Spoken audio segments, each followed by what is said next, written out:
سورت کا نام ہے سورۃ الدخان، مکی سورت ہے، حوامیم سبعہ میں سے ہے، 59 آیات ہیں، 3 رکوعات ہیں۔ نزول کے اعتبار سے اس کا نمبر ہے 64واں، سورہ زخرف کے بعد نازل ہوئی ہے۔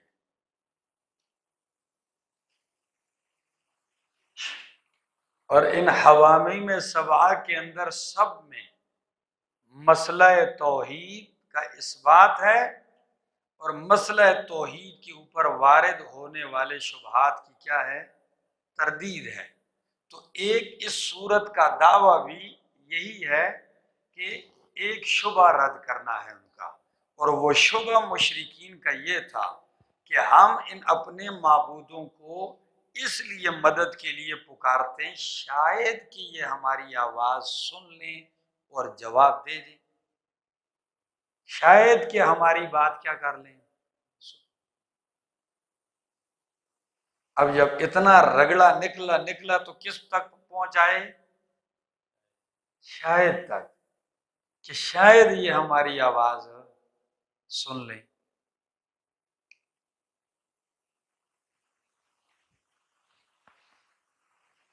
اس شبے کا کیا ہے؟ اس میں جواب ہے، ذرا دیکھیے۔ فرمایا حامیم والکتاب المبین، والکتاب المبین، قسم ہے کھول کر بیان کرنے والی کتاب کی، انا انزلناہ فی لیلۃ مبارکہ، بے شک ہم نے اتارا ہے اس قرآن کو، اس کتاب کو، فی لیلۃ مبارکہ، برکت والی رات میں، انا کننا منذرین، بے شک ہم ہیں ڈرانے والے، فیہا یفرق کل امر حکیم، فیہا اس رات میں، یفرق جدا کیے جاتے ہیں، فیصلہ کیے جاتے ہیں، کل امر حکیم، ہر حکمت والے مضبوط فیصلے، حکیم حکمت والے یا حکیم بمانے محکم، ہر مضبوط فیصلے کیے جاتے ہیں، جدا کیے جاتے ہیں۔ امرم من عندنا، فیصلہ حکم ہوتا ہے ہماری طرف سے، من عندنا ہماری طرف سے، امرن منصوب ہے مفعول مطلق ہونے کی وجہ سے، اے امرنا امرن، حکم کیا ہم نے، حکم من عندنا اپنی طرف سے، انا کننا مرسلین، بے شک ہم ہی بھیجنے والے ہیں رسولوں کو، رحمت من ربک، تیرے رب کی طرف سے یہ رحمت ہے، مفعول لہو ہے۔ رسولوں کو کس لیے بھیجتے ہیں جی؟ رحمت کے لیے، من ربک، تیرے رب کی طرف سے، انہ هو السمیع العلیم، بے شک تیرا رب سننے والا، وہی سننے والا، علیم جاننے والا ہے۔ رب السماوات والارض وما بینہما، بے شک وہ رب السماوات، رب آسمان و زمین کا اور جو کچھ ان کے درمیان ہے، ان کنتم موقنین، اگر ہو تم یقین کرنے والے۔ فرمایا ہم نے نازل کیا ہے قرآن کو لیلۃ مبارکہ، بابرکت رات میں۔ اس بابرکت رات سے مراد کون سی رات ہے؟ کئی مفسرین کہتے ہیں کہ اس سے رات 15ویں شعبان کی مراد ہے، ٹھیک ہے؟ اور پھر وہ 15ویں شعبان کو کہتے ہیں یہ تقدیر کی رات ہے، اس رات میں فیصلے ہوتے ہیں، اس رات میں قسمتوں کے فیصلے ہوتے ہیں، فلاں ہوتے ہیں، فلاں ہوتے ہیں، پھر اس کے لیے عبادتیں شروع ہوتی ہیں، پروگرامات ہوتے ہیں۔ ایک بندہ مجھے فون کرتا ہے، کہتا ہے جی شب برات کے لیے ٹائم چاہیے۔ میں نے کہا شب برات کون سی ہے؟ کہتے ہیں جی ہم ساری رات جاگیں گے تو بس تقریر ہوگی، اور میں نے کہا آپ جاگتے رہو، میں تو نہیں جاگوں گا، میں تو ہر رات پروگرام بیان کرتے ہیں ہم۔ تو شب برات اس کو لوگ کہتے ہیں، اپنے یہ نام نہ قرآن میں ہے نہ یہ حدیث میں ہے، صرف نصف شعبان کا لفظ اس کے لیے حدیث میں آیا ہے، ٹھیک ہے؟ باقی جو اس کے لیے خاص عبادتیں جو لوگوں نے خاص کی ہیں، اس کا کوئی ثبوت نہیں ملتا۔ یہ جو رات ہے جس کا ذکر یہاں ہے، اس سے مراد لیلۃ القدر ہے، کیونکہ جب قرآن نے خود اس کی تفسیر کر دی اور پوری سورت اتار کے فرمایا انا انزلناہ فی لیلۃ القدر وما ادراک ما لیلۃ القدر، ہم نے قدر کی رات میں اس کو اتارا۔ کس کی رات میں؟ آپ کو کیا معلوم ہے لیلۃ القدر کیا ہے؟ تو وہ لیلۃ القدر قرآن میں یہ رمضان میں ہے کہ شعبان میں ہے؟ وہ تو رمضان میں ہے، اور صحیح احادیث نے اس کی تفسیر بھی کر دی ہے کہ آخری عشرے کی طاق راتوں میں سے وہ کوئی رات ہے، وہ 21 بھی ہو سکتی ہے، وہ 23 بھی، وہ 25 بھی، وہ 27 بھی، وہ 29 بھی ہو سکتی ہے، وہ بدلتی رہتی ہے۔ تو قرآن نے خود اس کی تفسیر کر دی ہے، اس لیے ہمیں کسی باقی چیز کی طرف جانے کی ضرورت نہیں۔ اگر جاؤ گے اس تفسیر کو مانو گے تو اب مانا یہ ہوگا کہ قرآن نصف شعبان کو بھی نازل ہوا اور قرآن جو ہے لیلۃ القدر میں بھی نازل ہوا، تو پھر اس میں کیا جوڑ ہوگا؟ پھر تو کوئی جوڑ نہیں ہے نا، ٹھیک ہے۔ ہاں ایک عالم نے جوڑ پیدا کرنے کی کوشش کی ہے، وہ کہتے ہیں اس میں کوئی ٹکراؤ نہیں ہے، جوڑ ہو سکتا ہے۔ کہتے ہیں جی کیا جوڑ؟ کہتے ہیں جی اللہ نے ارادہ کیا تھا شعبان میں اور پھر اس کو پورا کیا ہے رمضان میں۔ میں کہا اس طرح جوڑ تو ہو جائے گا، لیکن اس کی کیا چاہیے؟ ثبوت اور دلیل چاہیے، ٹھیک ہے۔ اور جو دلیلیں ہیں وہ بے بنیاد ہیں، تو بے بنیاد چیزوں کو لا کے قرآن کی ان نصوص کے ساتھ تطبیق دینے کی کیا ضرورت ہے؟ سمجھ میں آ گئی؟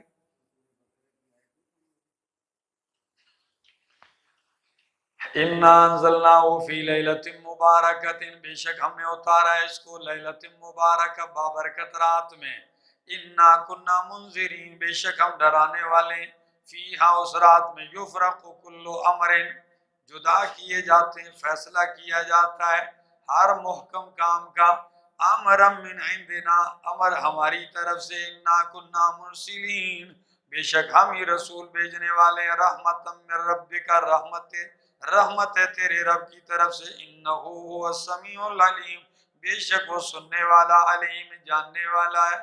اگر تم کہتے ہو بالفرض جن کو ہم پکارتے ہیں سن ہی لیں، فرمایا وہ نہیں سنتے، سننے اور جاننے والا کون ہے؟ اللہ ہے۔ رب السماوات والارض، رب آسمان و زمین کا اور جو کچھ ان کے درمیان ہے۔ ان کنتم موقنین، اگر ہو تم یقین کرنے والے۔ لا الہ الا هو یحیی و یمیت، کوئی الہ نہیں مگر وہی ہے، زندہ کرتا ہے اور مارتا ہے۔ ربکم و رب آبائکم الاولین، تمہارا رب ہے اور تمہارے باپ دادا کا جو پہلے ہیں ان کا رب ہے۔ بل ہم فی شک یلعبون، بلکہ یہ کافر شک کے اندر یلعبون کھیل رہے ہیں۔ کوئی ان کے پاس یقین، بس شک میں لگے ہوئے ہیں اور کھیل رہے ہیں، ماذ ان کا دین کھیل ہے۔ فارتقب یوم تأتی السماء بدخان مبین، بس انتظار کر میرا پیغمبر، جس دن آئے گا آسمان بدخان مبین، کھلے دھوئیں کے ساتھ۔ یعنی جب آسمان کیا لائے گا؟ کھلا دھواں لائے گا، واضح دھواں۔ یغش الناس، ڈھانپ لے گا لوگوں کو۔ ھذا عذاب علیم، یہ ہے دردناک عذاب۔ ربنا اکشف عنا العذاب، اے ہمارے رب، تو یقولون مقدر مانے کہیں گے اے ہمارے رب، اکشف عنا العذاب، ٹال دے ہم سے عذاب۔ انا مؤمنون، بے شک ہم ایمان لانے والے۔ انا لہم الذکریٰ، کیسے ہوگی ان کے لیے نصیحت حاصل کرنا؟ وقد جاءہم رسول مبین، تحقیق ان کے پاس آ چکے ہیں رسول مبین، کھل کر بیان کرنے والے، واضح بیان کرنے والے۔ ثم تولوا عنہ، پھر گئے اس سے۔ وقالوا، اور کہنے لگے، معلم مجنون، سکھائے ہوئے مجنون ہیں۔ انا کاشف العذاب، بے شک ہم ہٹانے والے عذاب کو، قلیلا تھوڑا سا۔ انکم عائدون، بے شک تم پھر پلٹ کے آنے والے ہو۔ یوم نبطش البطشۃ الکبریٰ، جس دن ہم پکڑیں گے پکڑ بڑی۔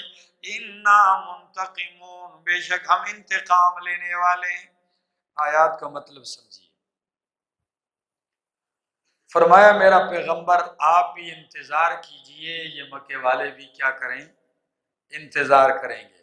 کس بات کا میرا پیغمبر آپ انتظار کریں؟ جس دن آسمان کھلا دھواں لے کے آئے گا۔ اب یہاں مفسرین کرام فرماتے ہیں، پہلا قول نقل کر کے پھر راجح تفسیر ہے، میں وہ آپ کے سامنے ذکر کرتا ہوں کہ اس سے مراد قیامت کی علامت دھواں ہے، کہ قرب قیامت میں ایک دھواں آئے گا آسمان سے جو پوری دنیا کے انسانوں کو گھیر لے گا۔ انسانوں میں سے جو مومن ہیں ان کے لیے وہ دھواں اتنا ہی تکلیف دہ ہوگا کہ محض زکام لگے گا، اور کافروں کے لیے وہ کمر توڑ ہوگا، ہلاکت کا باعث ہوگا۔ یہ صحیح احادیث میں ایک تو کچھ مفسرین نے اس حدیث کو لے کر ادھر فٹ کر دیا۔ سند المحدثین قرآن کے بہترین مفسر عبداللہ ابن مسعود رضی اللہ تعالیٰ عنہ، ان سے کسی نے عرض کیا کہ حضرت فلاں مسجد میں ایک بندہ تقریر کر رہا تھا اور یہ آیت پڑھی اور اس کو قیامت کی علامات میں سے شمار کیا، تو وہ ٹیک لگائے ہوئے تھے، ایک دم بیٹھ گئے۔ کہنے لگے جب بندے کو پتہ نہ ہو نا کسی چیز کا تو بس صرف اتنا کہہ دے کہ بھئی اللہ جانتا ہے، اس کو اللہ کے سپرد کر دے، تو خواہ مخواہ اپنی طرف سے باتیں کرنے کی ضرورت کیا ہے؟ وہ جو قیامت میں دھواں آئے گا وہ الگ ہے۔ وہ کیا ہے؟ یہاں جس دھوئیں کی بات ہو رہی ہے یہ مکہ والوں پہ آیا ہے، یہ قحط سالی کا زمانہ، جب نبی علیہ السلام ناراض ہوئے تو آپ نے بد دعا دی۔ صحیح بخاری، فرمایا اللہ ان کے اوپر یوسف علیہ السلام والے قحط سالی کے سال بھیج دی، یعنی جس طرح ان کے زمانے میں کیا آئی تھی؟ قحط سالی آئی تھی۔ آپ کی اس بد دعا کا اثر یہ ہوا کہ مکہ میں قطرہ بارش بھی نہیں برسا اور کھانے کا نام بالکل ناپید ہو گیا، اور یمامہ کے اندر ایک منڈی تھی خوراک کی، تو یمامہ کا وہ سردار نبی علیہ السلام پر ایمان لے آیا تھا، اور اس کو جب مشرکین مکہ کی اذیتوں کا پتہ چلا تو انہوں نے ادھر سے بالکل غلہ پانی بند کر دیا کہ ایک دانہ بھی نہیں جائے گا مکے۔ اب وہ یہ مانگتے بھی ہیں تو مانگنے سے بھی نہیں ملتا۔ بھوک کی یہ کیفیت بن گئی تھی کہ انہوں نے مردار کسی جگہ مرا ہوا نہیں چھوڑا مگر اس کو بھی کھایا، چمڑا بھی اگر ان کو ملا تو اس کو بھی پانی میں ابال کے کھایا، اور جب بھوک کی حالت کی وجہ سے یوں اوپر کو نگاہ اٹھاتے تو دھواں ہی دھواں نظر آتا تھا۔ جب حد درجہ بھوک لگتی ہے تو کیا نظر آتا ہے؟ دھواں نظر آتا ہے۔ تو بالکل ان کی آنکھوں میں، ہمارے یہاں کہتے ہیں بسترگو میں تیارہ ڈالا، تو چونکہ جب ٹھیک ہے نا تو بھوک سے بھی آنکھوں پہ ایک اندھیرا سا آ جاتا ہے، وہ دھواں لگتا ہے، کوئی چیز نظر نہیں آتی آگے، تو یہ مراد ہے۔ تو جب ان کی یہ کیفیت ہوئی انہوں نے وفد بھیجا نبی علیہ السلام کے پاس مدینہ، انہوں نے آ کے کہا ظالم میں کچھ بھی ہیں تو آپ کی قوم نہ برادری ہے آپ کی، بس تابعدار ہیں، اب دعا کریں۔ رحمت للعالمین پیغمبر پھر ہاتھ اٹھاتے ہیں، کہتے ہیں اللہ ہٹا دے ان سے، تو نبی علیہ السلام نے دعا فرمائی، عذاب ٹل گیا، بارشیں برسی، پھر آسودہ حال ہوئے، تو پھر الآن کما کان، پھر اسی روش پہ آ گئے جیسے پہلے تھے۔ سنیے قرآن مقدس کیا کہتا ہے، ذرا دیکھیے، فرمایا فارتقب انتظار کر میرا پیغمبر، یوم تأتی السماء بدخان مبین، جس دن لائے گا آسمان کھلا دھواں، یغشی الناس ڈھانپ لے گا لوگوں کو، ھذا عذاب علیم، یہ لوگ کہیں گے، کیا کہیں گے؟ کہ لوگ ایک دوسرے سے کہیں گے ھذا عذاب علیم، یہ دردناک عذاب ہے۔ ربنا اکشف عنا العذاب، اے ہمارے رب ہم سے ٹال دے عذاب، انا مؤمنون، بے شک ہم ایمان لانے والے، انا لہم الذکرہ، کیسے ہوگا ان کے لیے نصیحت پکڑنا؟ اس وقت یہ خاک مانیں گے جب اب نہیں مانتے، میرا پیغمبر ان کے سامنے موجود ہے اور وہ کہہ رہا ہے، فرمایا انا لہم الذکرہ، کہاں ہوگی ان کے لیے نصیحت پکڑنا؟ وقد جاءہم رسول مبین، تحقیق آ چکے ہیں ان کے پاس رسول مبین، رسول واضح بیان کرنے والے، ثم تولوا، پھر رسول کا واضح بیان سننے کے بعد تولوا عنہ، منہ پھیر لیا انہوں نے اس سے، وقالو، اور کہنے لگے معلم مجنون، سکھائے ہوئے مجنون ہیں۔ کیا ہیں؟ میرے پیغمبر کی تقریر سن کے اٹھ کے چلتے ہوئے کیا کہتے ہیں؟ معلم مجنون، معلم نہیں، کیا مفعول کا صیغہ، سکھلائے ہوئے مجنون، دیوانے ہیں۔ جس طرح کسی پاگل کو آپ باہر گلی میں دو چار جملے فیڈ کرا دو دماغ میں، وہ سارا دن اسی کو کیا کرتا ہے؟ دہراتا رہتا ہے، پھر وہی رٹ اس نے لگائی ہوتی ہے۔ تو یہ کہتے ہیں معلم مجنون۔ یہ کیا ہے؟ انسان سوچتا ہے کہ کیا فتویٰ، کیا جو ان کے منہ میں آ سکتا تھا انہوں نے نہیں کہا، اور کیا جو کرنا تھا انہوں نے نہیں کیا۔ ایک دن میں دربند میں، یہ ہری پور کا جو انتہائی شہر تھا، پہلے ہری پور میں تھا، اب نہیں، دربند، تو یہ دربند اب ضلع ترغر مانسہرے کے اندر ہے۔ وہاں بازار میں جب بھی میں اکثر گیا ہوں، میں نے دیکھا ادھر دو چار پاگل ضرور ہوتے ہیں۔ میں نے ایک دفعہ ادھر سوال کیا، یار یہ دربند میں جب بھی میں اس بازار میں آیا ہوں پاگل مجھے ضرور نظر آئے۔ تو ایک دفعہ میں گیا تو وہ پاگل ایک بندے کا نام لے رہا تھا اور کہتا ہے اللہ اس کا بیڑا غرق کرے، اللہ اس کی دکان تباہ کرے۔ میں نے کہا یہ کس دکاندار نے اس کو غصہ دلایا ہے؟ وہ کہنے لگے یہ ایک دکاندار، یہ جو مارکیٹ والے یہ ایک دوسرے کو تنگ کرنے کے لیے ایسا کرتے ہیں، جو دکاندار اس پاگل کو صبح سویرے ملتا ہے اور جو بات اس کو دماغ میں ڈال دیتا ہے، دعا کی یا بدعا کی، پھر شام تک یہ وہی لفظ کہتا ہے، ساری دنیا اوپر نیچے ہو جائے یہ لفظ نہیں بدلتا۔ تو آج اس دکاندار کی باری آئی ہے، انہوں نے کسی نے اس کو 5-10 روپے دے کے وہ لفظ سکھا دیے، اب اس کو بھی پتہ نہیں، دیوانے کو بازار میں کہہ رہا ہے، کہتا ہے خدا کا فلاں کا بیڑا غرق کرے۔ میں نے کہا وہ تو آج بڑا تنگ ہوگا۔ سمجھ میں آئی؟ تو یہ کہتے ہیں معلم مجنون، یہ کیا ہیں؟ سکھلائے ہوئے مجنون ہیں، پاگل ہیں۔ ان کو کسی نے کچھ باتیں کچھ سکھلا دیتے ہیں روزانہ، یہ آ کے ہمارے سامنے کیا کرتے ہیں؟ پیش کرتے ہیں۔ اہانت کی انتہا ہو گئی ہے۔ معلم مجنون، انا کاشف العذاب، فرمایا ہم بے شک ہم ٹالنے والے ہیں عذاب کو، قلیلا، تھوڑا سا، انکم عائدون، تھوڑے سے وقت کے لیے ہم عذاب کیا کرتے ہیں؟ اٹھاتے ہیں۔ انکم عائدون، بے شک تم لوٹ کرانے والے ہو۔ تو یہ قیامت والا تو نہیں ہے نا؟ اگر علامات قیامت والا ہو تو وہ ٹلے گا نہیں۔ پھر فرمایا بے شک ہم اٹھانے والے عذاب کو تم لوٹ کر آؤ گے، یوم نبطش البطشۃ الکبریٰ، جس دن ہم پکڑیں گے بڑی پکڑ۔ کون سی پکڑ؟ ہاں، بڑی پکڑ۔ تو پھر ہم انتقام لینے والے، وہ بڑی پکڑ پھر بدر ہے۔ مفسرین کرام فرماتے ہیں یہاں اس سے مراد کیا ہے؟ بڑی پکڑ، اسی کو یوم الفرقان سے تعبیر کیا۔ تو پھر جب بڑی پکڑ پکڑی تو سارے انتقام لے لیے ان سے۔ آگے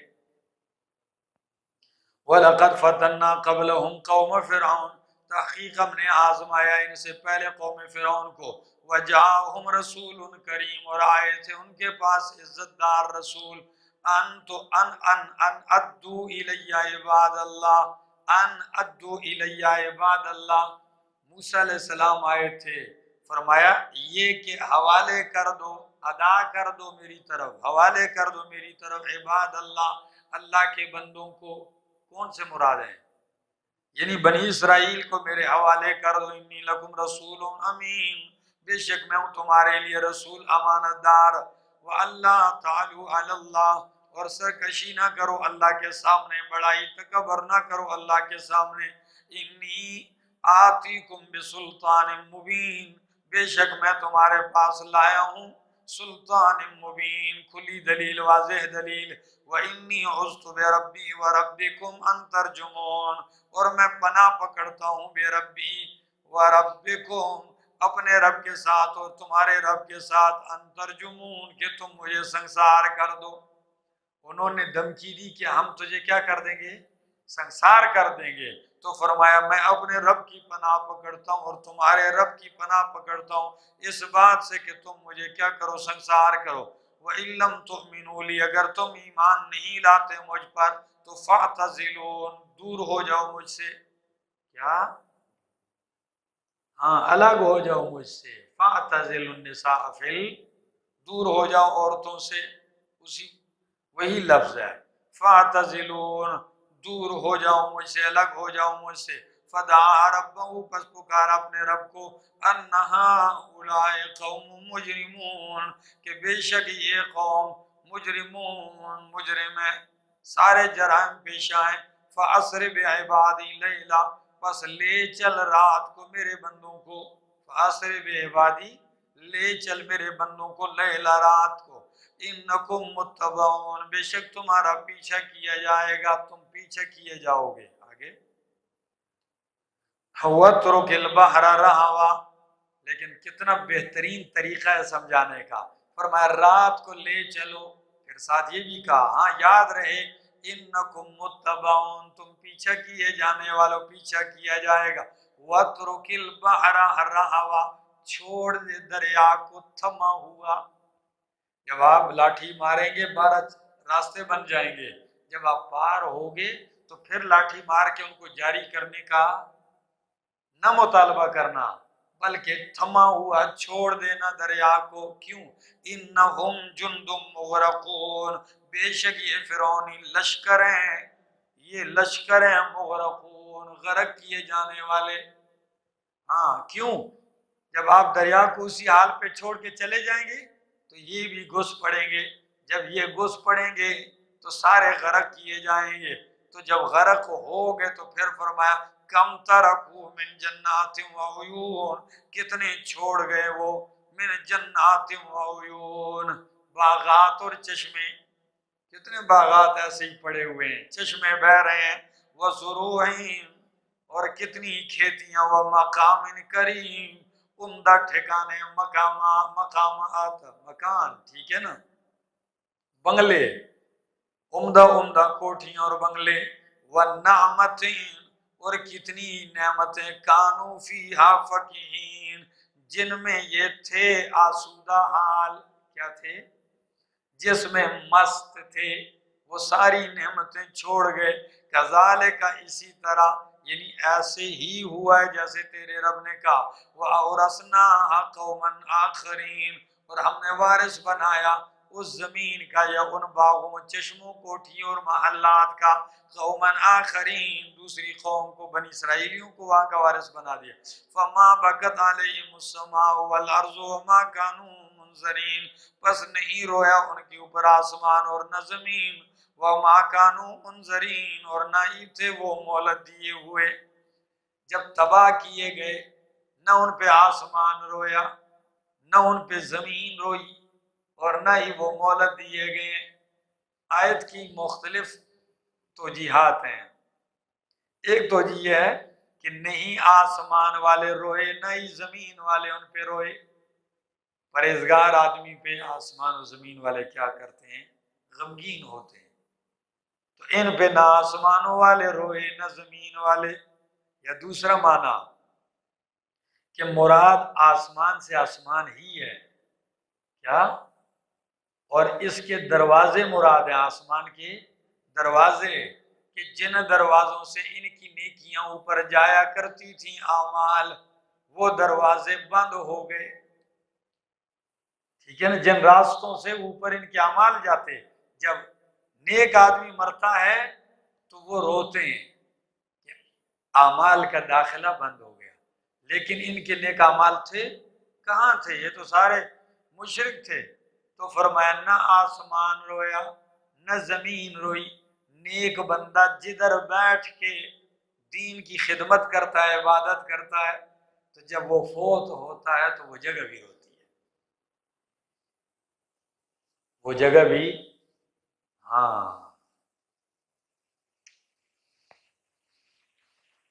نہیں رویا ان کے اوپر آسمان اور نہ زمین، وما کانوا منظرین، اور نہ ہی وہ مہلت دیے ہوئے میں سے تھے، کوئی مہلت ان کو نہیں ملی۔ پھر وَلَقَدْ نَجَّيْنَا بَنِي اسرائیل، اور تحقیق ہم نے نجات دی بنی اسرائیل کو، من العذاب المہین، رسوا کن عذاب سے۔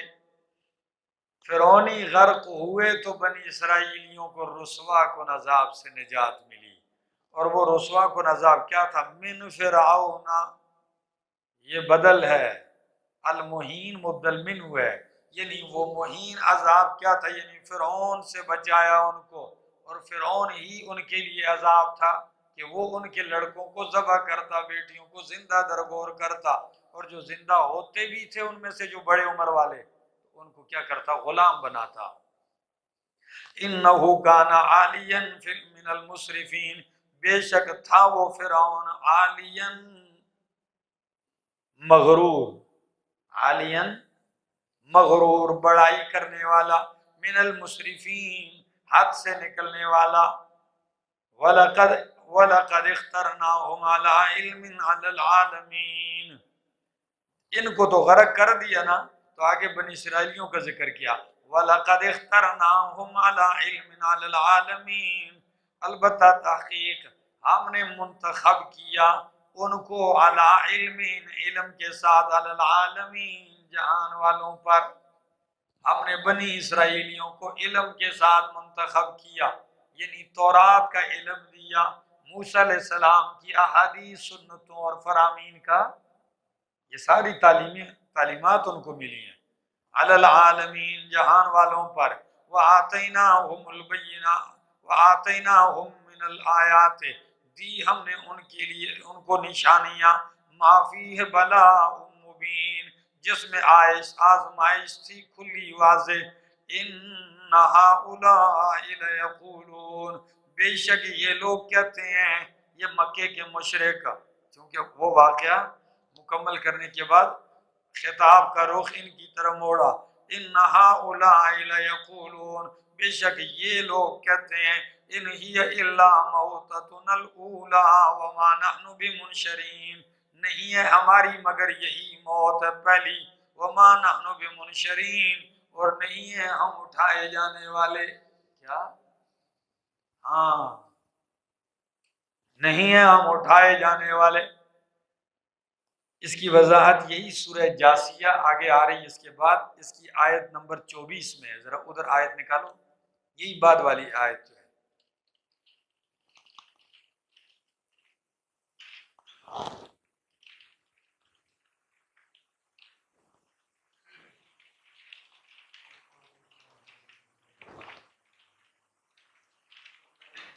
ہاں، آیت 24، وَقَالُوا مَا هِيَ إِلَّا حَيَاتُنَا الدُّنْيَا نَمُوتُ وَنَحْيَا، نہیں ہے یہ مگر ہماری دنیا کی زندگی، نموت ونحیا، ہم مرتے ہیں، اور ونحیا اور جیتے ہیں، یہی دنیا کی زندگی میں جو جی رہے ہیں اور مر رہے ہیں، بس یہی ہے۔ وَمَا يُهْلِكُنَا الدَّهْرُ، اور نہیں ہمیں ہلاک کرتا مگر زمانہ۔ ٹھیک ہو گیا؟ تو ادھر فرمایا کیا کہتے ہیں کہ ان ہی الا موتتنا الاولی، نہیں ہے یہ مگر ہماری وہ پہلی موت، وما نحن بمنشرین، اور نہیں ہے ہم اٹھائے جانے والے، ہمیں اٹھایا نہیں جائے گا، نشر نہیں ہوگا ہمارا، اکٹھے نہیں کیے جائیں گے۔ اور پھر جب کوئی سمجھاتا ہے تو آخری بات کہتے ہیں فَأْتُوا بِآبَائِنَا إِن كُنتُمْ صَادِقِينَ، جتنی بھی قیامت کی آیتیں پڑھو تو آخر میں کہیں گے لے آؤ نا ہمارے باپ دادوں کو اگر سچے۔ تم کہتے ہو زندہ ہونا ہے تو یہ 100 سال پہلے مر گئے ان کو کرو نا زندہ، ابھی تک وہ زندہ نہیں ہوئے، جو 1000 سال پہلے مر چکے ہیں وہ بھی ابھی تک زندہ نہیں ہوئے۔ تو لے آؤ نا ان کو۔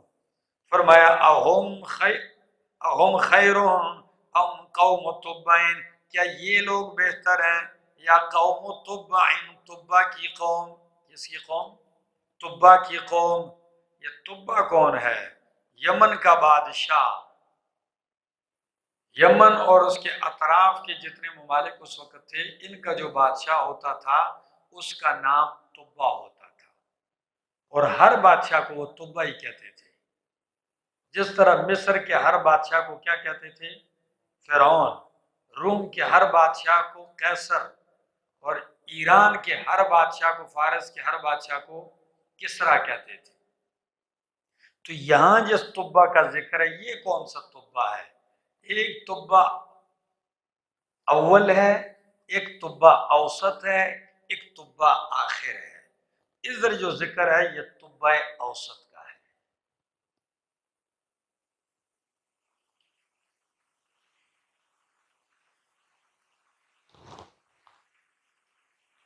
ٹھیک ہو گیا؟ یہ تبع کیسا آدمی تھا؟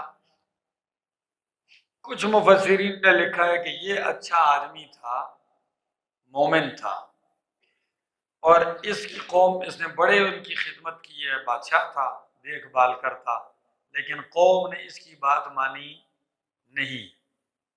اور ایک روایت بھی مفسرین ذکر کرتے ہیں کہ بھائی تبع کو برا نہ کہو اس لیے کہ وہ مومن تھا۔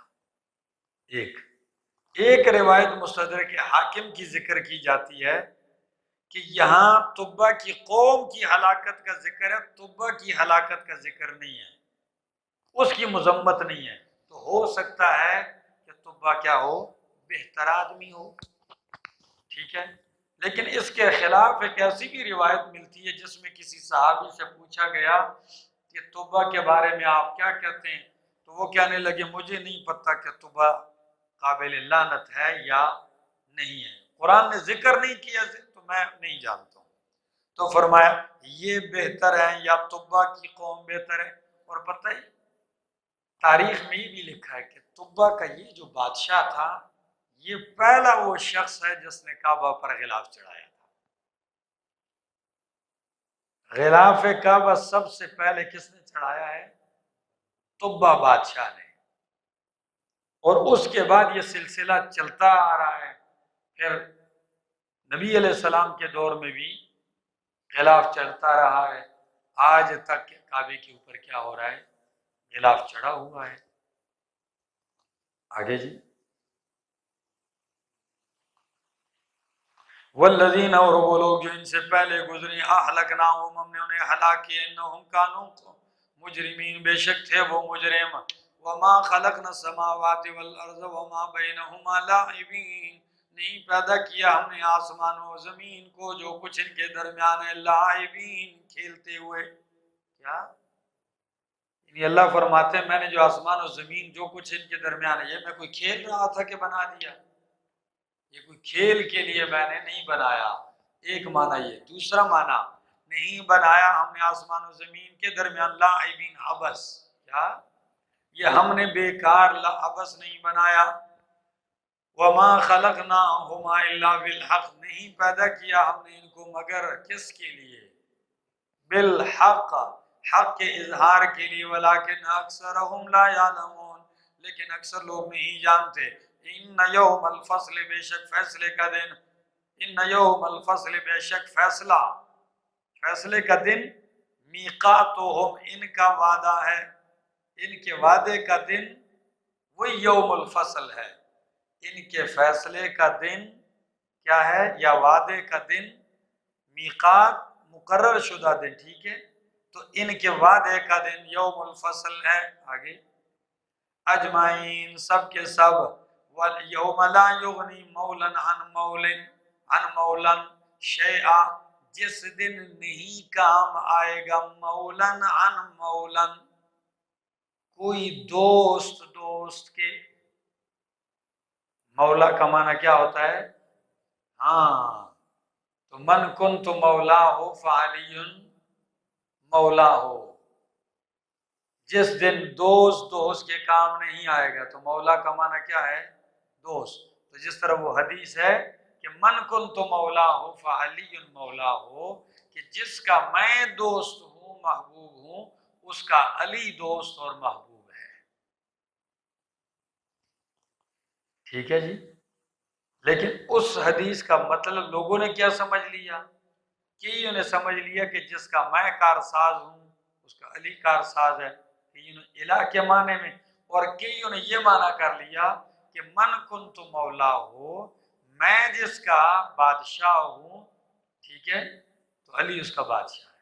تو علی کو علی المرتضیٰ رضی اللہ تعالیٰ عنہ کے لیے خلافت ثابت کرنے کی کوشش کر دی ہے، اور پھر کہتے ہیں کہ وہ ابو بکر صدیق رضی اللہ تعالیٰ عنہ باقی تین نے چھین لی ہے۔ ہم کہتے ہیں نعوذ باللہ، 1.25 صحابہ اس حدیث کا مطلب نہ سمجھ سکے، انہوں نے بیعت ابو بکر صدیق کے ہاتھ میں کر لی۔ جی،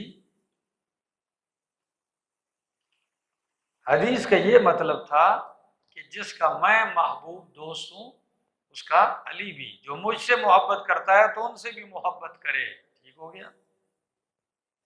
ہاں جی، ہاں ضروری ہے۔ اور دوسری چیز، کئی لوگ کہتے ہیں کہ ہم علی مولا اس لیے کہتے ہیں کہ نبی علیہ الصلوۃ والسلام نے ان کو مولا کا لقب کیا کر دیا ہے؟ دے دیا ہے۔ ہم کہتے ہیں بات تو ٹھیک ہے، لیکن نبی علیہ السلام نے تو اپنے لیے بھی لفظ کیا کیا؟ مولا پہلے استعمال کیا، من کن تو مولا ہو، تو ادھر تو آپ نے کبھی مولا رسول اللہ نہیں کہا، جی مولا محمد نہیں کہا۔ تو حدیث کا آدھا ٹکڑا لیتے ہو تو پورا بھی لیے کرو۔ آگے، جس دن نہیں کام آئے گا کوئی دوست کسی دوست کے، وہ ہم لا ینصرون، اور ان کی مدد نہیں کی جائے گی، الا من رحم اللہ، مگر جس پہ اللہ مہربانی کرے اس کی مدد کی جائے گی، جس پہ اللہ رحمت کرے اس کی مدد اللہ کرے گا۔ ہاں، انہ هو العزیز الرحیم، بے شک وہ بخش عزیز ہے، زبردست ہے، طاقت والا ہے، غالب ہے، الرحیم رحم والا ہے۔ ان شجرۃ الزقوم، بے شک تھور کا درخت، طعام الاسیم، کھانا ہے گناہ گاروں کا۔ تھور کا درخت کس کا کھانا ہے؟ گناہ گاروں کا۔ کل محلی، تیل کے تل چھٹ کی طرح، یغلی فی البطون، ابلے گا، جوش مارے گا پیٹوں کے اندر، کا غلی الحمیم، جس طرح گرم پانی جوش مارتا ہے۔ معنی حل ہو گیا؟ کل محل، محل کہتے ہیں جب آپ تیل کے اوپر کچھ پکاتے ہیں تو کچھ چیزیں تو باقی ہو جاتی، کچھ تیل کا تلچٹ جو ہوتا ہے وہ آخر میں وہ میل وغیرہ تیل کی تہ میں بیٹھ جاتی ہے، یہ انتہائی گرم ہوگا، تو ان کو وہ درخت کھلایا جائے گا زقوم، تو وہ گرم بھی اتنا ہوگا کہ وہ ان کے پیٹ میں اسی طرح ابلے گا، جوش مارے گا، جس طرح کہ وہ تلچھٹ کا جوش مارنا ہوتا ہے۔ یا بعض مفسرین نے کل محل کا معنی کیا پگھلا ہوا تانبا۔ کیا؟ پگھلا ہوا تانبا۔ تو اب اس اعتبار سے معنی کیسے ہوگا؟ فرمایا بے شک تھور کا درخت طعام الاسیم، کھانا ہے گناہگاروں کا، کل محلے، جیسے پگھلا ہوا تانبا، اور قلی، قلی پہ جانے وہ جی دیگوں وغیرہ کے برتنوں کے اوپر بھی جس کو گرم کیا جاتا ہے تو وہ کیا ہو جاتی ہے؟ مایا بن جاتی ہے۔ ٹھیک ہے نا؟ پتہ نہیں آپ میں سے کئی لوگ، جی جی پانی کی طرح ہوتا ہے، حد درجہ دھات ہے، وہ کیا ہے؟ ایک دھات ہے۔ ٹھیک ہے نا؟ تو یہ سارے معنی کیے گئے۔ آگے جی، یغلی کا غلی الحمیم، پیٹ میں جا کے ادھر بھی ابلے گا تو کیا حال ہوگا؟ جی سمجھ میں آ رہی ہے؟ یہ ابلنا ایسا ابلنا نہیں ہوگا، یہ دنیا میں ہم اس کا تصور بھی نہیں کر سکتے۔ کا غلی الحمیم، گرم پانی کی طرح، خذوہ پکڑو اس کو، فغلوہ پھر کھینچو. کیا لفظ کیا ہے؟ یہ میں وہ دوسری آیت ذہن میں آ گئی، وہ دوسرے مقام پہ خذوہ فغلوہ ثم الجحیم صلوہ. تو فرمایا خذوہ پکڑو اس کو، فاعتلوہ کھینچو اس کو، الی سواء الجحیم وسط جہنم میں. ادھر بالکل کھینچو اس کو، بالکل ادھر سینٹر میں لے جاؤ. ہاں. ثم صبوا فوق رأسه من عذاب الحمیم، پھر اونڈھیل دو، بہا دو اس کے سر کے اوپر، من عذاب الحمیم جوش مارتے ہوئے پانی کا عذاب. گرم پانی اس کے سر پہ بہا دو ابلتا ہوا. ذوق کیا؟ ذوق چکھ، انکا انت العزیز الکریم بے شک تو زوراور تھا، الکریم عزت دار. تو کہتا تھا کہ میں ہی عزت دار ہوں، اہل حق کو تو عزت نہیں دیتا تھا. تو ہی کہتا بھائی مجھ سے غالب کون ہے. نمرود نے کیا کہا تھا ابراہیم علیہ السلام کے مقابلے، انا احیی و امیت. جب انہوں نے کہا میرا رب زندہ کرتا ہے مارتا ہے، تو وہ کیا کہا، میں بھی زندہ کرتا ہوں مارتا ہوں. اور فرعون نے کیا کہا تھا، میں تمہارا بڑا رب ہوں مجھ سے زیادہ. اور فرعون موسیٰ علیہ السلام کے متعلق کیا کہنے لگا، میں بہتر ہوں، عزت دار ہوں، یا وہ جو حقیر ہے اور قریب نہیں ہے کہ بات بھی صحیح طریقے سے کرے. سمجھے؟ تو کہا ذوق. یہ تو میں نے مثالیں دی ہیں، اس کی مثال یہ نہیں ہے کہ یہ فرعون کے متعلق ہے یا نمرود. تمام متکبرین اور تمام غرور کرنے والوں، تمام ان جو آکڑ میں اپنے آپ کو ہی طاقتور سمجھتے ہیں، سب کا یہی انجام ہوگا. آگے ان ھذا ما کنتم به تمترون، بے شک یہ وہ ہے جس کے اندر تم شک کرتے تھے. ان المتقین فی مقام آمنین، بے شک متقین جو ہیں فی مقام امین، امن کی جگہ میں ہوں گے. کس جگہ میں؟ فی مقام امین، امن کی جگہ میں ہوں گے. فی جنات و عیون، باغات میں اور چشموں میں ہوں گے. یلبسون من سندس و استبرق، پہنیں گے من سندس موٹا ریشم، باریک ریشم. کیا؟ و استبرق اور موٹا ریشم. ہاں کبھی باریک کپڑے ہو جائیں گے تو موٹا اس کے اوپر ذرا وسکٹ ہو جائے گی.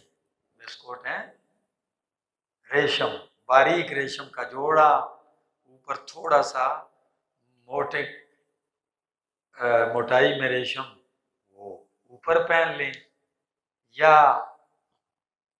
ایک انداز سے شلوار اور ریشم کی، قمیض دوسرے ریشم کی، یا لباس ایک ریشم کا، رومال وغیرہ خوبصورتی کے لیے دوسرا ریشم ہو. یا موٹے ریشم سے مراد بستر لے لیں، ٹھیک ہے، باریک سے لباس لے لیں. بہرحال کوئی بھی صورت ہو پہنیں گے، موٹا بھی پہنیں گے، باریک بھی پہنیں گے، بھائی ان کی مرضی ہے. کوئی جون جولائی اور جنوری فروری تو ادھر آئے گی نہیں کہ چلو گرمیوں میں جی باریک ریشم سے لا لو اور سردیوں میں کیا کر لو بڑے بڑے موٹے جو ہے ریشم سے. بھائی جنت میں یہ چیز نہیں ہے، وہ جون جولائی کی گرمی اور ساون، بھائی ان کی مرضی ہے، کبھی باریک پہنے اور کبھی موٹا پہنے. آگے جی متقابلین، آمنے سامنے بیٹھے ہوں گے جنت میں. کذالک الامر کذالک، شک نہیں ہونا چاہیے. اللہ فرماتے ہیں جو میں نے کہا کذالک ایسا ہی ہوگا. وزوجناہم بحور عین، اور ہم بیاہ دیں گے ان کو، نکاح کر دیں گے، بحور عین بڑی آنکھوں والی حور کے ساتھ. ٹھیک ہے نا، تو یہ بھی ہو جائے گی، شادی بھی کروا دی جائے گی. ہاں کیوں بابا جی؟ یہی بات ہے. سبحان اللہ. یہ بابے جو ہے نا یہ بھی سارے جوان ہوں گے، ایسی بات نہیں ہے. سب یدعون فی آب کل فاکہۃ آمنین، یدعون ہم مانگیں گے منگوائیں گے بکل فاکہۃ ہر قسم کے میوے آمنین امن کے ساتھ. بھائی سیب لے آؤ انگور لے آؤ مکس لے آؤ. آرڈر ہوگا تو نوکر خادموں کی تو کوئی کمی نہیں ہوگی.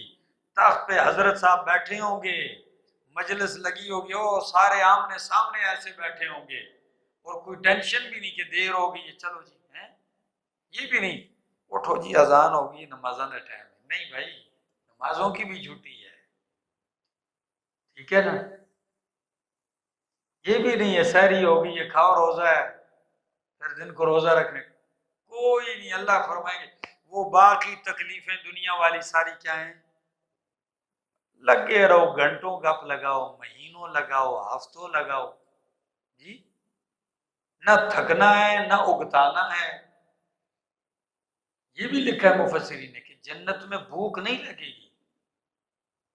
بات سمجھ میں آ رہی؟ یہ جو کھائیں گے یہ سے لذت کے لیے سمجھ میں آ رہی. وہ آدم علیہ السلام سے اللہ نے کیا فرمایا تھا کہ آدم تو جنت میں رہ تیرے لیے کہ تو لا تجوع فیہا ولا تعرا نہ تجھے بھوک لگے گی اور نہ تو ننگا ہوگا. تو بھوک نہیں یہ کھائیں گے صرف لذت کے لیے. تو اب آپ کہیں گے جب اتنا کھائیں گے تو یہ جائے گا کدھر. تو یہ بھی سن لیں جنت میں حاجت بھی نہیں آئے گی واش روم اور ٹوائلٹ نہیں ہوں گے ان کی ضرورت نہیں. اس کی وضاحت میرے پیغمبر کے فرمان میں آ گئی ہے کہ ان کی وجود پہ ایک ہلکا سا پسینہ آئے گا سارا کھایا ہضم ہو جائے گا. اب آپ کہیں گے پسینہ آئے گا تو یہ تو جنت کا ماحول بدرنگ ہو جائے گا بد مزہ ہو جائے گا بدبودار. فرمایا وہ پسینے کی خوشبو کستوری سے زیادہ قیمتی اور معطر ہوگی. اب مسئلہ حل ہو گیا. ہاں فیض الرحمان بڑا خوش ہو گیا اللہ ہمیں لے جائے. ہمیں تذکرے کرتے ہیں یہ صرف اس لیے کہ شوق پیدا ہو. کیا ہو کہ بھائی یہ صرف سن کے لذت نہیں اس کے لیے کچھ کرنا بھی پڑتا ہے. ہاں ہمارے ہاں ہمارے ایک دوست ہیں وہ کہتے ہیں کہ ایک لڑکا تھا کراچی میں سبق پڑھ کے آیا 2 4 5 سال پھر ایک یہاں کے پی کے مدرسے میں تو کہتے ہیں کلاس لگنے کے بعد آتا اور سبق نہ دا کراچے وایا سو جاتا. اس کو کہا بھائی سبق نہ دا کراچے وایا وہی کہتا ہے پڑھائی تو کراچی کی ہے اور پھر پڑھتا کوئی نہیں. انہوں نے کہا بھائی ادھر بھی ہے لیکن تو پڑھ تو صحیح نا. ایسا نہیں ہے کہ جنت کے تذکرے کرے اور بس سو جائے ہاں ملیں گے ایسے نہیں ملیں گے. اس کے لیے آپ کو سب کو محنت کرنی پڑے گی ٹھیک ہے نا. دنیا میں امام ابن قیم رحم اللہ فرماتے ہیں یہ امیدیں ہیں آرزویں یہ بھی ایک بیماری ہے. جب یہ حد سے بڑھنے لگیں یہ کیا ہے یہ ایک بیماری ہے. پھر یہ وہ دریا ہے جس کا کوئی کنارہ اور جو اس بیماری میں لگتا ہے وہ گھر میں بیٹھے بیٹھے بنگلے بھی بناتا ہے گھر میں بیٹھے بیٹھے بادشاہتیں بھی بناتا ہے سارا دن. لیکن اٹھ کے اس کو گھر سے گالیاں دی جاتی ہیں مردود اٹھ کے جا کے کوئی دال ساگ لے آ. امیدیں اس کی بڑی بادشاہتوں کی ہوتی ہے اور کام کو کا ہاتھ نہیں لگاتا تو کیا اس کی امیدیں رنگ لے آتی ہیں. ساری زندگی ایسے ہی گزار دیتا ہے ٹھیک ہے نا. ہاں صبح صبح مجھے ایک رکشے والا میرا مالک کہتا جی مولانا صاحب دعا کرو نا. جی میں نے کہا جی کیا دعا کروں. کہتا رات کو سوؤں تکیے کے نیچے 2 کروڑ روپیہ پڑے ہوں صبح. اس کو تو یہ بہت زیادہ نظر آ رہے تھے. کہتا جی نہ بس زیادہ بھی نہ ہو اس سے زیادہ نہیں بس 2 ہی کروڑ روپے ہوں بس میری جان اس رکشے سے چھوٹ جائے. میں نے کہا بھائی اس طرح تکیے کے نیچے اللہ نہیں رکھتا. اس کے لیے آپ کو اسی رکشے کے اندر محنت کرنی پڑے گی اور اللہ سے دعا مانگو. ہاں سوئے ہوئے آپ کے تکیے کے نیچے رکھیں. کیا بات ہے. اس طرح اللہ دنیا کی دولت نہیں دیتا جنت تو آپ کو سوئے ہوئے مل جائے گی. فرمایا وَزَوَّجْنَاهُمْ بِحُورٍ عِينٍ اور منگوائیں گے اس میں بفاکہۃ آمین بکل فاکہۃ آمنین، ہر قسم کے میوے امن کے ساتھ، لا یذوقون فیہا الموت، لا یذوقون فیہا الموت، نہیں چکھیں گے جنت میں موت، موت نہیں آئے گی، الا الموتۃ الاولی، مگر وہی پہلی موت جو آ چکی، سو آ چکی، اب نہیں آئے گی، وَوَقَاهُمْ عَذَابَ الْجَحِيمِ، اور بچا لے گا اللہ ان کو جہنم کے عذاب سے، فضلا من ربک، فضل ہے تیرے رب سے، رب کی طرف سے، ذالک هو الفوز العظیم، یہی بڑی کامیابی ہے، فَإِنَّمَا يَسَّرْنَاهُ بِلِسَانِكَ، بس بے شک ہم نے اس قرآن کو آسان کیا ہے، بِلِسَانِكَ، تیری زبان سے، کیا ہے؟ اب آپ کو مطلب حدیث کا سمجھ میں آئے گا کہ قرآن کو ہم نے آسان کیا ہے بلسان کا، آپ کی زبان سے، یعنی جب آپ تشریح کرتے ہیں تو یہ آسان ہو جاتا ہے، سمجھ میں آ جاتا ہے، ٹھیک ہے؟ آپ کی گفتگو کا انداز، لہجہ، فصاحت، صفائی اتنی ہے کہ آپ کی زبان سے یہ قرآن بڑی آسانی سے سمجھ میں آ جاتا ہے، کوئی دقت نہیں ہوتی، اور آپ کی زبان کے بغیر اگر سمجھتے ہیں تو پھر اتنی بات بھی نہیں سمجھ آتی، چاہے جتنے بڑے عربی دان بھی ہوں، کہ الذین آمنوا ولم یلبسوا ایمانہم بظلم اولئک لہم الامن وہم مہتدون، وہ لوگ جو ایمان لائے اور اپنے ایمان کو ظلم کے ساتھ گڑبڑ نہیں کیا تو ان کے لیے امن ہے، یہی لوگ ہدایت یافتہ ہیں۔ صحابہ کرام پہ بڑی گراں گزری، فرمایا یا رسول اللہ صلی اللہ علیہ وسلم اینا لم یظلم، اینا لم نظلم، ہم میں سے کس سے زیادتیاں نہیں ہوئی اپنے اوپر، پھر تو ہم صبر رگڑے میں آ گئے، تو نبی علیہ السلام نے فرمایا ظلم سے مراد وہ نہیں جو تم سمجھے ہو، ظلم سے مراد وہ ہے ان شرکا لظلم عظیم، تو نبی کی زبان لگی تو سمجھ آیا کہ نہیں آیا، فَإِنَّمَا يَسَّرْنَاهُ بِلِسَانِكَ، بس ہم نے آسان کیا ہے اس کو آپ کی زبان سے، لَعَلَّهُمْ يَتَذَكَّرُونَ، تاکہ یہ لوگ نصیحت حاصل کریں، فَارْتَقِبْ إِنَّا مُرْتَقِبُونَ، بس انتظار کر میرے پیغمبر، انہم مرتقبون، بے شک وہ بھی انتظار کر رہے ہیں، انجام کا انتظار آپ بھی کریں اور انجام کا انتظار یہ بھی کریں۔